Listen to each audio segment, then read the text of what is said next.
Hi, I'm Dr. Lori Schwartz-Reichel. My career began in music education where I learned the importance of a key change, a shift, in the tonal center of a piece of music, often used to inject energy or produce significance. Eventually, I realized the impact of making key changes in all areas of my life and the desire to help others do the same. Making key changes can be difficult.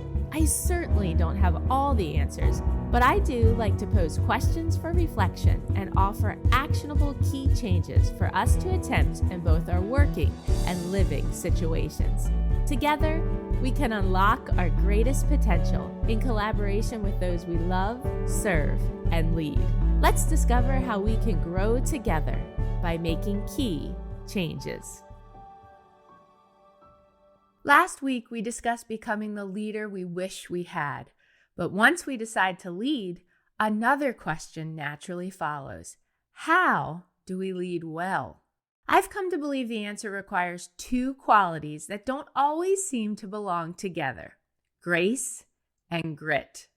Anyone can lead, but leading well, consistently, day after day, requires both grace and grit. I've found myself using the phrase grace and grit more and more lately when talking about growth. When I talk about grace, I'm referring to extending compassion, patience, understanding, and kindness to others, even when it's difficult. Grit is the courage and strength of character to do what's necessary, even when it's uncomfortable. Those two qualities might seem like opposites, but the strongest leaders I've known embody both. They know when to be compassionate, and they know when to be courageous. They know when to listen, and they know when to speak. They know when to extend patience, and they know when to hold people accountable. Leadership requires both grace and grit. Too much grace without grit can lead to lower expectations, unclear boundaries, and difficult conversations that never happen. Too much grit without grace often creates fear instead of trust. People may comply, but they won't feel safe enough to contribute their best ideas, admit mistakes, or continue growing.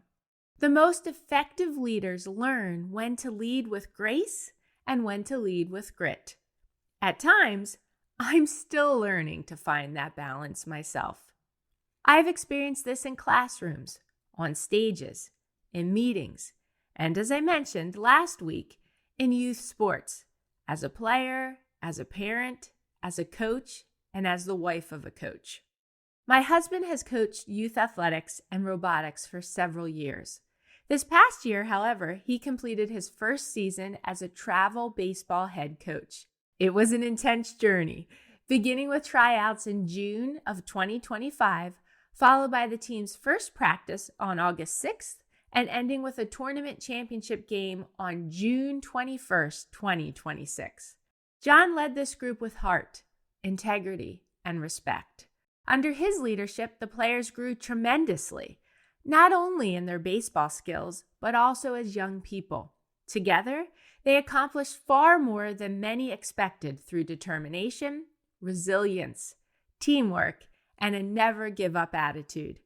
To me, John became the kind of leader we all hope to have, someone who fosters joy, prioritizes growth over outcomes, models consistency, and quietly leads with character.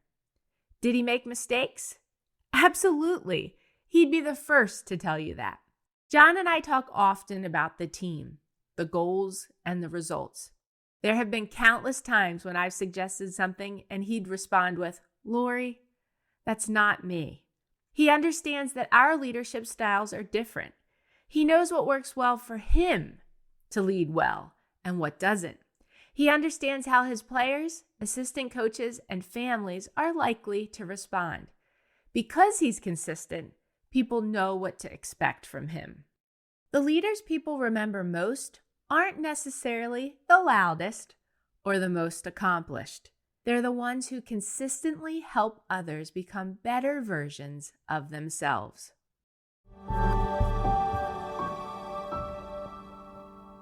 I'm an educator, yet I've made my fair share of mistakes while working with children, communicating with parents, and collaborating with colleagues.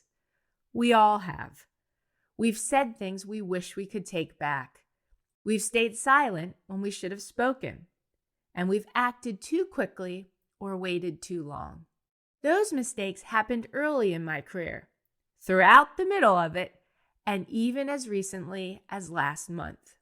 As we discussed last week, the difference between effective leadership and poor leadership isn't whether mistakes happen. The difference is whether we're willing to learn from them, own them, and grow because of them. That willingness builds credibility. It earns trust. Last week, I shared 3 questions for reflection. Do people leave conversations with me feeling stronger or smaller? Do they leave encouraged or discouraged? Do they feel valued or undervalued? Those questions all lead to one bigger question. How do people feel after spending time with you? Do they leave feeling encouraged, more confident, respected, and valued? Or do they leave feeling smaller than when they arrived? As leaders, we don't just influence performance, we influence people. People remember how leaders made them feel long after they've forgotten exactly what was said. That's why emotional intelligence matters so much. When we lead with grace, we recognize that everyone is carrying something we cannot see. Someone may be navigating grief. Someone else may be overwhelmed. Another person may simply need someone to believe in them before they believe in themselves. Grace reminds us to lead people, not just manage tasks. But grace isn't about lowering standards. It's about raising people. Then comes grit. Grit means having the courage to address problems instead of avoiding them. It means giving honest feedback because you care. It means admitting when you're wrong, apologizing when necessary, and it means having difficult conversations that ultimately strengthen relationships rather than weaken them. I've learned that some of the most meaningful leadership moments don't happen during celebrations. They happen during disappointments, when plans fall apart, when mistakes happen, or when emotions run high. That's when leadership is truly revealed. Anyone can lead when everything is going well. The real test comes when things don't go according to plan. Do you remain calm? Do you continue treating people with dignity? Do you look for solutions instead of someone to blame? Do you model the behavior you're asking others to demonstrate? People are always watching. Children, students, employees, teammates, family members, or even fans. There is always an audience experiencing your leadership. As you think about someone you lead, perhaps your child, a student, an employee, a colleague, a teammate, or a friend, ask yourself, where do they need more grace from me? Then ask, where do they need more grit from me? Perhaps they need more encouragement, clearer expectations, more patience, or perhaps they simply need you to have the conversation you've been avoiding. Leadership isn't choosing between grace and grit. It's learning when people need each. When grace and grit work together, people grow. And when people grow, leaders grow too. So lead with both grace and grit. When you do, you'll inspire growth in the people you love, serve, and lead.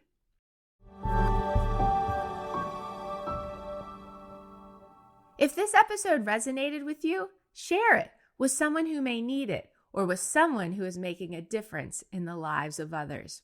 If you'd like more tools and encouragement like this, be sure to subscribe to the Making Key Changes weekly newsletter. You'll find a link in the show notes. And if you're looking for a speaker for an upcoming conference, workshop, or professional development event focused on reflective and confident leadership, I'd love to partner with you. How are we making key changes to lead with grace and grit to inspire growth. Thanks for listening.